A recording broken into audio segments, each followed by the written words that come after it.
This is your daily scripture for March 10th. My name is Henry Loke, and this is God's Feeding Station. Honored to be with you today. We continue on in the book of Numbers 14:1 through 15:16. Then all the congregation raised a loud cry, and the people wept that night. And all the people of Israel grumbled against Moses and Aaron.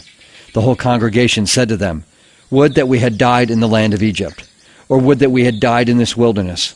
Why is the Lord bringing us into this land, to fall by the sword? Our wives and our little ones will become a prey.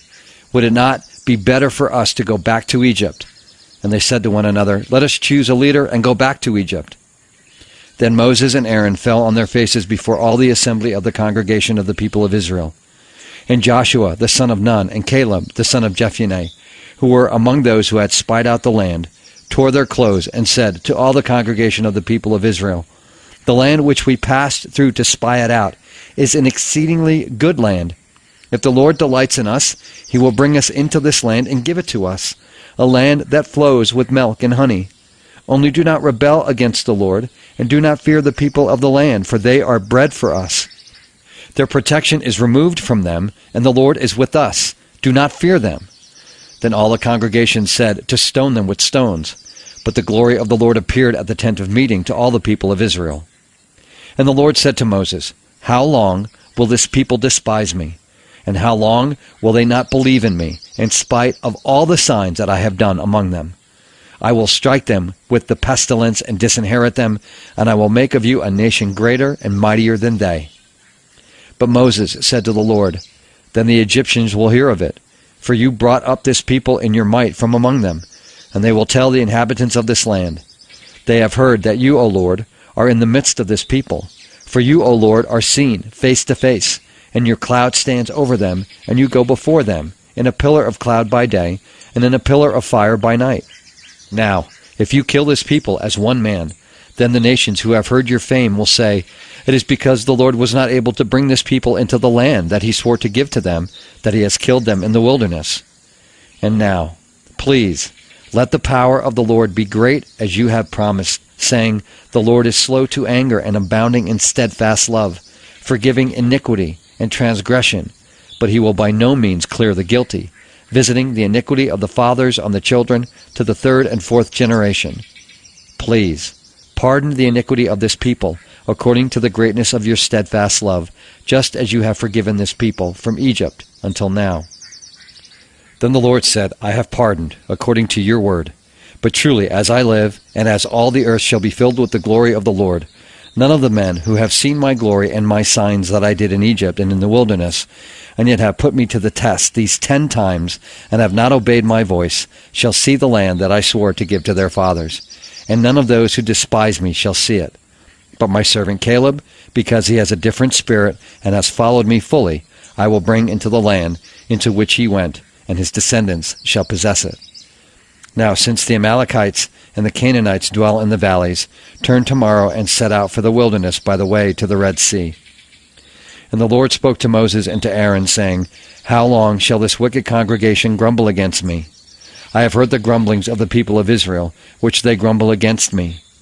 Say to them, 'As I live, declares the Lord, what you have said in my hearing I will do to you. Your dead bodies shall fall in the wilderness, and of all your number, listed in the census from 20 years old and upward, who have grumbled against me, not one shall come into the land where I swore that I would make you dwell, except Caleb the son of Jephunneh and Joshua the son of Nun. But your little ones, who you said would become a prey, I will bring in, and they shall know the land that you have rejected.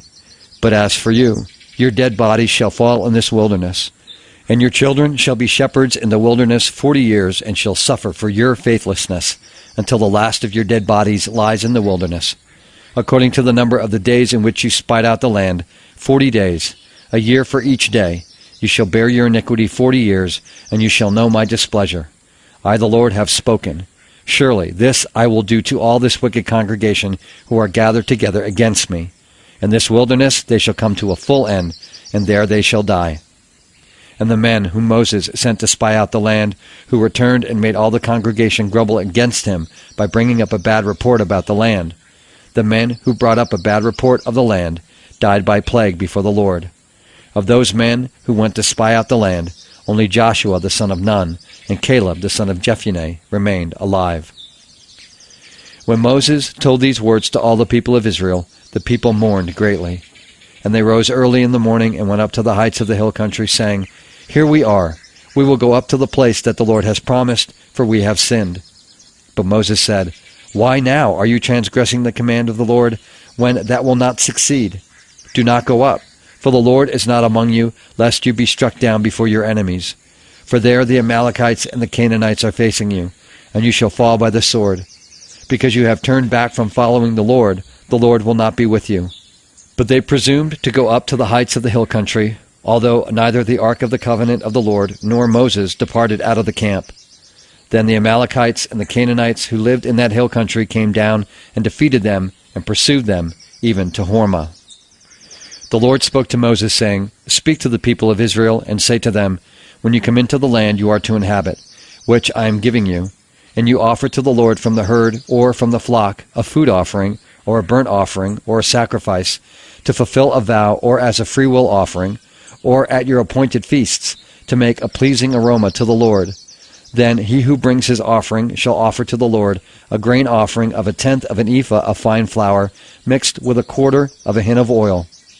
And you shall offer with the burnt offering, or for the sacrifice, 1/4 of a hin of wine for the drink offering for each lamb.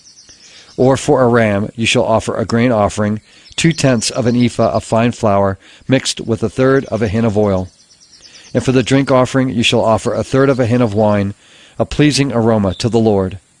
And when you offer a bull as a burnt offering or sacrifice to fulfill a vow, or for peace offerings to the Lord, then one shall offer with the bull a grain offering of 3/10 of an ephah of fine flour mixed with 1/2 a hin of oil.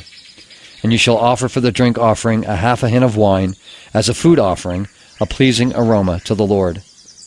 Thus it shall be done for each bull or ram, or for each lamb or young goat. As many as you offer, so shall you do with each one, as many as there are. Every native Israelite shall do these things in this way, in offering a food offering with a pleasing aroma to the Lord. And if a stranger is sojourning with you, or anyone is living permanently among you, and he wishes to offer a food offering with a pleasing aroma to the Lord, he shall do as you do. For the assembly there shall be one statute for you, and for the stranger who sojourns with you, a statute forever throughout your generations. You and the sojourner shall be alike before the Lord. One law and one rule shall be for you and for the stranger who sojourns with you." Mark 14:53 through 72. And they led Jesus to the high priest, and all the chief priests and the elders and the scribes came together. And Peter had followed him at a distance, right into the courtyard of the high priest. And he was sitting with the guards and warming himself at the fire. Now the chief priests and the whole council were seeking testimony against Jesus to put him to death, but they found none. For many bore false witness against him, but their testimony did not agree. And some stood up and bore false witness against him, saying, "We heard him say, 'I will destroy this temple that is made with hands, and in 3 days I will build another, not made with hands.' Yet even about this their testimony did not agree. And the high priest stood up in the midst and asked Jesus, 'Have you no answer to make? What is it that these men testify against you?' But he remained silent and made no answer. Again the high priest asked him, 'Are you the Christ, the Son of the Blessed?' And Jesus said, 'I am, and you will see the Son of Man seated at the right hand of power and coming with the clouds of heaven.' And the high priest tore his garments and said, 'What further witness do we need? You have heard his blasphemy. What is your decision?' And they all condemned him as deserving death. And some began to spit on him, and to cover his face, and to strike him, saying to him, 'Prophesy!' And the guards received him with blows. And as Peter was below in the courtyard, one of the servant girls of the high priest came, and seeing Peter warming himself, she looked at him and said, 'You also were with the Nazarene, Jesus.' But he denied it, saying, 'I neither know nor understand what you mean.' And he went out into the gateway, and the rooster crowed. And the servant girl saw him and began again to say to the bystanders, 'This man is one of them.' But again he denied it. And after a little while the bystanders again said to Peter, 'Certainly, You are one of them, for you are a Galilean." But he began to invoke a curse on himself and to swear, "I do not know this man of whom you speak." And immediately the rooster crowed a second time. And Peter remembered how Jesus had said to him, "Before the rooster crows twice, you will deny me 3 times." And he broke down and wept. Psalm 53. To the choir master, according to Mahalath, a maskil of David. The fool says in his heart, "There is no God." They are corrupt, doing abominable iniquity. There is none who does good. God looks down from heaven on the children of man to see if there are any who understand, who seek after God. They have all fallen away. Together they have become corrupt. There is none who does good, not even one. Have those who work evil no knowledge, who eat up my people as they eat bread, and do not call upon God? There they are in great terror, where there is no terror. For God scatters the bones of him who encamps against you. You put them to shame, for God has rejected them. Oh, that salvation for Israel would come out of Zion when God restores the fortunes of his people. Let Jacob rejoice. Let Israel be glad.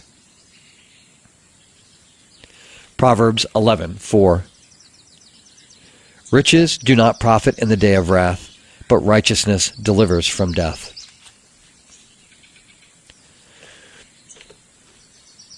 So after all that God has done again for Israel, they lose faith and they don't go into the land. And this is what fear does, man. Fear just guts you. It really takes out the legs from under you. And the people, well, first off, the men who spy out the land, they react in fear first, except for Caleb and Joshua. The other 10 react in fear. And so they do not want to go into and take the land. And because of that, now the people are convinced that they must now, it's too big a task. They can't do it. And they'll be destroyed, and they don't seek God for his advice. They don't remember or, bring to mind how God led them out of Egypt, right? One of the most powerful nations in the world at the time. And they lose sight of that. They lose sight of everything, all the good things that God has done for them up to this point.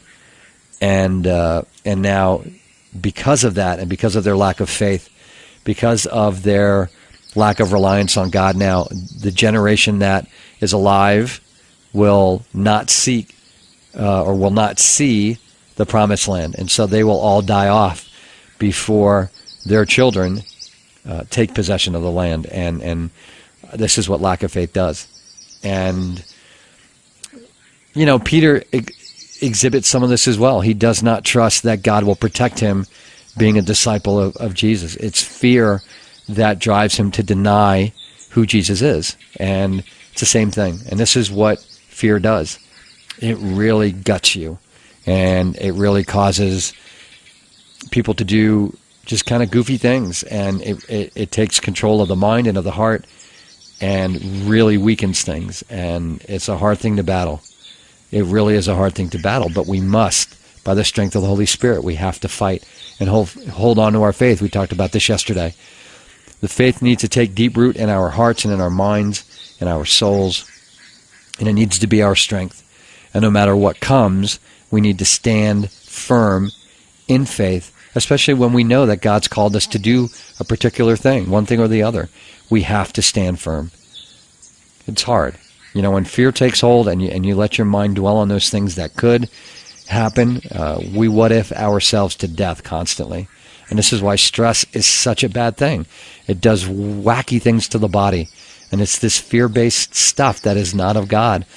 But it destroys the mind, it destroys the body, and it is fear now that will keep this generation out of the promised land. Hope you're having a good day. God willing, we'll talk again tomorrow. Take care. Bye-bye.